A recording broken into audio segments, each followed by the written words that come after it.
Routine को लेकर। लोग ये नहीं समझ पाते रूटीन कैसे करना है। कई बार बात आती है कि 10 घंटे, 12 घंटे, 15 घंटे, घंटों में जोड़ दिया जाता है। कौन सी ऐसी चीज़ें हैं जो दिमाग में रखकर तैयारी को शुरू करना है आपके हिसाब से? अगर आवर्स की बात करें, मुझे नहीं लगता आवर्स उतने ज़्यादा इंपॉर्टेंट है जितना ज़्यादा इंपॉर्टेंट है वो क्वालिटी स्टडी टाइम। ठीक है, तो मैंने कभी ऐसा नहीं रूटीन रखा कि इतने बजे उठना है या इतने बजे सो जाना है। मेरा ये एक चीज़ होती थी कि लाइक एक दिन में मुझे 4 चीज़ें करनी है। पहला है करंट अफेयर्स, जिसके लिए मैं न्यूज़पेपर फॉलो करती थी। सेकेंड है जीएस पढ़ना है, वो मेंस और prelims oriented. Third option optional का एक स्लॉट होता था जिसमें मुझे अपना ऑप्शनल करना है। और फोर्थ स्लॉट मैंने हमेशा से प्रैक्टिस कर रखा है। अगर प्रीलिम्स आ रहा है तो उस वक्त मैं एमसीक्यू सॉल्व कर रही हूँ, मेंस आ रहा है तो उस वक्त मैं उस दौरान मैं आंसर राइटिंग करती थी। तो ये 4 चीज़ें बैलेंस थी जो एक दिन में प्रॉपर होनी चाहिए थी। कभी 8 घंटे पढ़ाई हुई है, कभी 10 घंटे पढ़ाई हुई है, एग्जाम के पास तो 12 घंटे भी मैंने पढ़ाई करी है।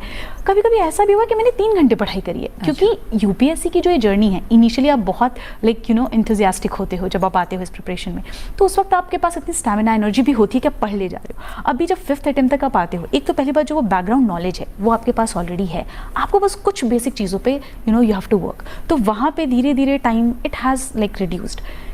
मोस्ट इंपॉर्टेंट चीज़ जो मैं बोलना चाहूँगी वो है ब्रेक्स। आई थिंक बच्चों को ये लगता है कि घंटे, 10 घंटे, 12 घंटे कंटिन्यूसली पढ़ना होता है।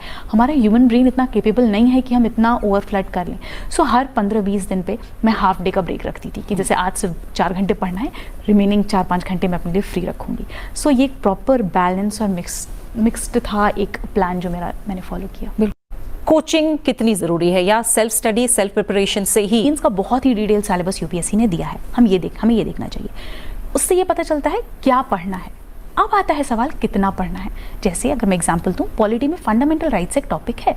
फंडामेंटल राइट्स पे एक बुक भी हो सकती है, आप एक आर्टिकल पे एक बुक लिख सकते हैं। तो हमें कितना रिक्वायरमेंट है उसके लिए प्रीवियस ईयर क्वेश्चंस देखो। तो सिलेबस बताता है क्या पढ़ना है, प्रीवियस ईयर क्वेश्चन बताते हैं कितना पढ़ना है, कितना रिक्वायरमेंट है।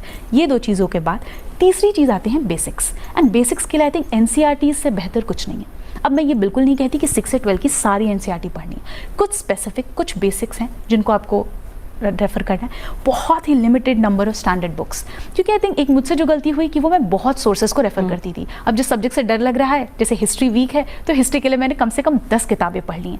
आप उसको कंसोलिडेट नहीं कर पाओगे, आप उसको रिवाइज नहीं कर पाओगे, तो अल्टीमेटली उस नॉलेज का कोई यूज़ नहीं है। तो ये भी मैं कहूँगी कि बहुत ही मिनिमम बुक लिस्ट रखो। आई थिंक पढ़ने से ज़्यादा इंपॉर्टेंट एक रिपीटेड रिविजन स्लॉट, कि हर 10 दिन बाद, 10 दिन नहीं तो 20 दिन बाद मैं 1-2 दिन का स्लॉट कि पिछले 20 दिन में जो पढ़ा उसको मैं रिवाइज करके उस पर एक टेस्ट सॉल्व करके और तब मैं आगे बढ़ूँ। तो ये कुछ चीज़ें हैं जो मुझे लगती हैं रिक्वायर्ड हैं इस फील्ड में। ठीक है।